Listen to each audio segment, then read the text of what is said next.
E é claro que antes do ano acabar, eu iria vir aqui no canal trazer a parte 2, né, com o, o que eu li, né, do 32 para frente de Império de Tempestades e trazer para vocês a minha conclusão final sobre esse livro.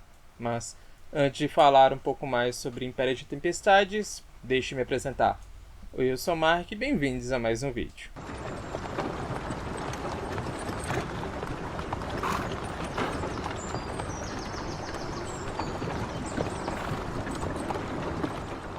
Antes de falar um pouco sobre o que eu entendi, né, e qual foi o desenrolar da história para mim, né, pelo que eu entendi e tal, do capítulo 32 para frente, né, que foi a primeira parte do vídeo que eu trouxe, que eu intercalei Império de Tempestades com Torre do Alvorecer, eu vou sintonizar para vocês, não vou sintonizar hoje, mas vou informar para vocês novamente que eu vou deixar linkado nos cards. Desculpa a minha enrolação, mas é porque eu tô com um pouco de dor de cabeça.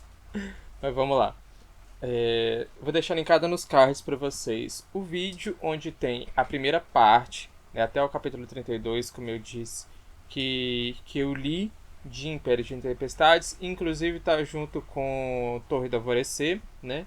Mas aqui, caso você já tenha assistido esse vídeo, né, para você não ver ele novamente, só para pegar a parte em que eu falo, né, ou de Império de Tempestades, eu vou citar para vocês 4 pontos que eu coloquei aqui, que para mim foram os mais importantes da primeira parte do livro, né? Então, a primeira parte importante que eu coloquei aqui é que a gente tem a Elin voltando para o seu reino, né? O que pelo menos sobrou dele, né? De Terrassen, para poder reivindicar o título de Rainha de Terrassen, né? A gente tem, quanto ao Dorian, a gente tem ele ali um pouco de luto, né? Pela morte do pai e tal, entendendo tudo que estava ali por trás do pai dele, né, dele ter sido possuído por muitos anos e tudo mais, né? E ele tá ali aprendendo a dominar a sua magia de gelo,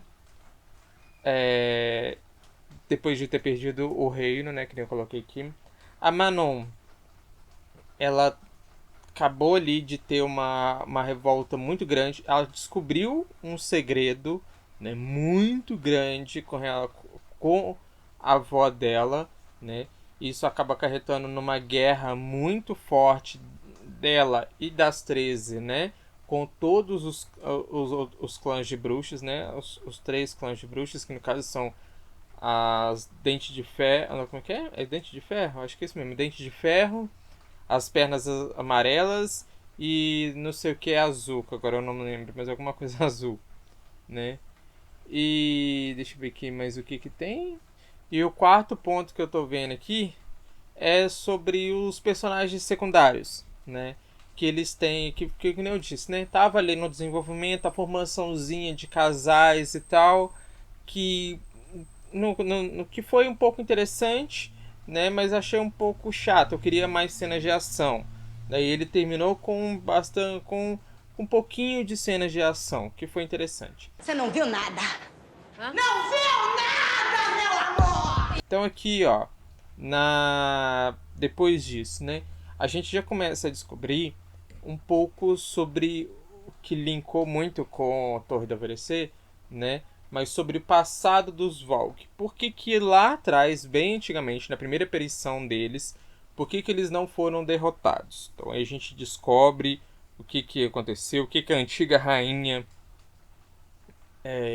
não fez, no caso, né, que a antiga rainha de Terraça, no caso, né, de Terraça praticamente, ela não quis pagar o preço, vamos colocar assim entre aspas, né, para não dar spoiler, mas ela não quis pagar o preço, e nisso ela está em constante sofrimento por conta disso. Ela sabia que isso iria acontecer com ela.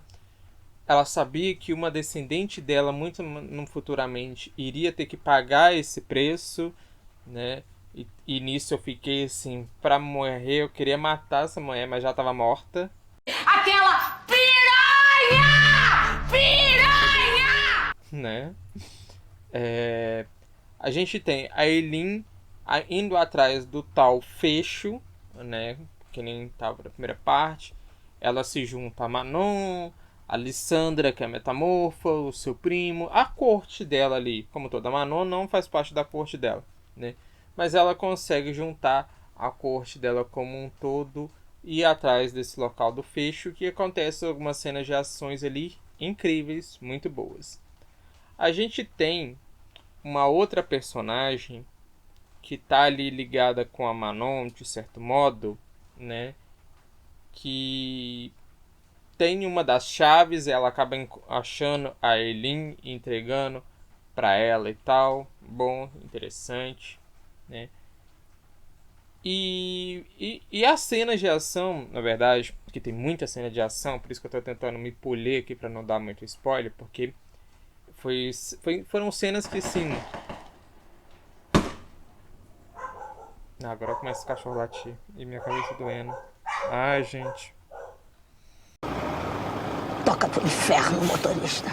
Eu vou pedir desculpa pra vocês. Eu vou tentar o máximo possível na hora da edição tirar esses barulhos de latida de cachorro.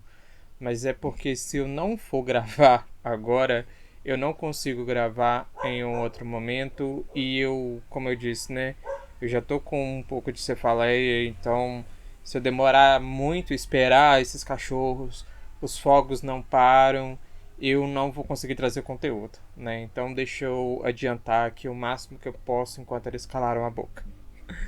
Então, assim, a questão do fecho, né? Que tem uma cena de ação muito boa. Falando já de cenas de ação, então.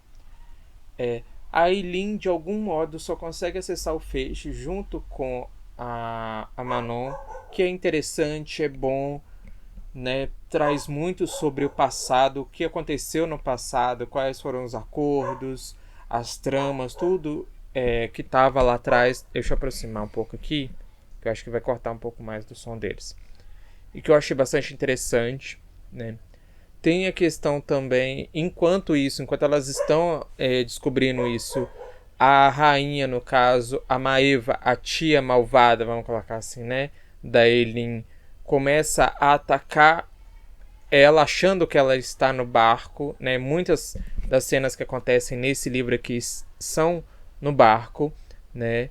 Então ela tá atacando, querendo ela e tal, mas ela não tá lá e eles não querem que a Maeva descubra que ela não tá lá, que a Eileen não tá lá, né?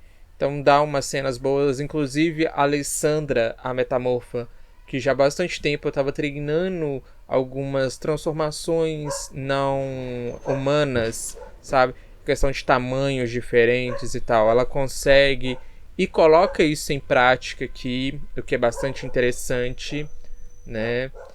E assim, é mostrado também no livro a questão da força que a Eileen tem com a sua magia, mais precisamente com o não controle que ela tem da sua própria magia, né? Porque a deusa do fogo acaba por um lapso, momento ali, tendo domínio sobre o corpo dela. Então, ela se mostra ao mesmo tempo forte e perigosa, né? E assim, o restante do livro, como eu disse, como eu coloquei aqui, tem muita cena de ação, muito desenvolvimento, que casa muito bem com o desenvolvimento e com os segredos e as tramas que se passam em Torre do Alvorecer. Então, novamente, eu vou reforçar aqui o que eu disse da questão de intercalar um livro com o outro. Não gostei. Que isso? Asmei. E no final, acaba acontecendo umas cenas finais do livro, né? Desculpa não estar segurando muito o livro aqui, mostrando pra vocês qual é a capa, mas é porque, literalmente, esses cachorros estão me irritando muito e minha cabeça tá muito dolorida, né? Então, desculpa por esse final, tá, gente? Já peço de antemão desculpa pra vocês. Desumanos, o que tá acontecendo comigo? Mas eu vou dizer pra vocês, eu faço questão de dizer aqui pra vocês no final, de que as cenas finais dá a entender que talvez a Eileen sabia, ou pelo menos suspeitava do que poderia estar acontecendo, né? E meio que deixou tudo acontecer e tudo mais pra ou para provar para as pessoas sobre aquele ponto de vista dela estar certo, ou porque ela ou no caso, né, pode ser uma outra hipótese, dela realmente não saber nada e ter sido pega de surpresa, como todo mundo vai ser, pelo desenrolar de Torre e desse daqui, muito provavelmente no próximo vai haver essa descoberta de todos, né, de um grande segredo. Mas é interessante quando ela consegue juntar, né, e a própria autora também consegue juntar todos os personagens que apareceram de todos os outros livros no final desse daqui, né? Ela meio que Kaylin manda cartas para todos os outros amigos, todos aqueles que estão devendo favor para ela de algum modo, né? Pedindo, ela tá meio que convocando eles para participar, para se juntarem ao exército dela, né? A sua corte também, para enfrentar tanto a Maeva, a sua tia, como o Eravan, acho que assim pronuncia, né? O último rei dos Valk. Então é interessante como a autora consegue juntar personagens que apareceram lá em Lâmina da Assassina, né, em algum conto. Tudo bem que a Irene, né, de Torre, ela é a curandeira que estava lá no segundo, acho que no segundo conto de Lâmina da Assassina. Mas a do deserto vermelho, se eu não me engano, né, tem uma pessoa que aparece lá que ela volta a aparecer cá em Império de Tempestades, né? Eu achei bastante interessante essa sagacidade da autora de casar histórias assim, né? E assim, no mais, né, eu finalizo esse vídeo dizendo para vocês que eu terminei a leitura de Império de Tempestades com 5 estrelas e favoritei. Não foram todos os livros de Trono de Vidro, da saga Trono de Vidro, que eu dei 5 estrelas e favoritei, né? A maioria ficou ali entre... Teve alguns 4,5, alguns 4, acho que teve um ou outro que teve 4 ou 3,5, não me recordo, né? Mas esse sim, foi um 5 estrelas favoritado. E deixa eu ver mais o que eu coloquei aqui, que minha cabeça tá doendo, eu não vou lembrar nem o que eu escrevi. E olha o que eu escrevi, não tem nem 5 minutos antes de gravar esse vídeo. Mas eu vou dizer então pra vocês que eu pretendo ler o último livro, que chama Reino de Cinzas, ano que vem, em 2026. Eu só preciso me programar bem quanto ao mês, que eu vou precisar de quase um mês ou mais para poder ler ele, porque ele é um livro de quase 1000 páginas, né? Então eu preciso arrumar uma TBR, uma coisa bem tranquila e tal, para poder pegar ele e ler só ele, sem precisar intercalar com nenhuma outra leitura, para trazer conteúdo aqui para o canal, né? Mas eu vou dizer pra vocês, eu tô com umas ideias aqui, mas eu não vou conseguir formular bem, porque esses cachorros estão me irritando. Então eu vou só finalizar esse vídeo pedindo novamente pra vocês desculpas. Eu vou tentar tirar esses ruídos no meu editor de vídeo. Eu não sei se eu vou conseguir, porque são muitas técnicas complicadas que eu ainda não domino muito bem, mas eu vou tentar. Caso saia o ruído desses cachorros e tal, peço desculpa pra vocês, porque eu não consigo gravar essa semana. Pra mim vai ser uma semana muito corrida, então eu não consigo gravar em um outro momento, porque senão muito provavelmente eu gravaria outro dia, né? Então, desculpa novamente pra vocês. Eu vou finalizando esse vídeo por aqui e eu vejo vocês na próxima. Tchau, tchau, gente. Não, tem um outro cachorro do vizinho que quer pegar ela. Não sei se dá pra entender o áudio, hein? Matou a gritaria. Cala a boca, Meg!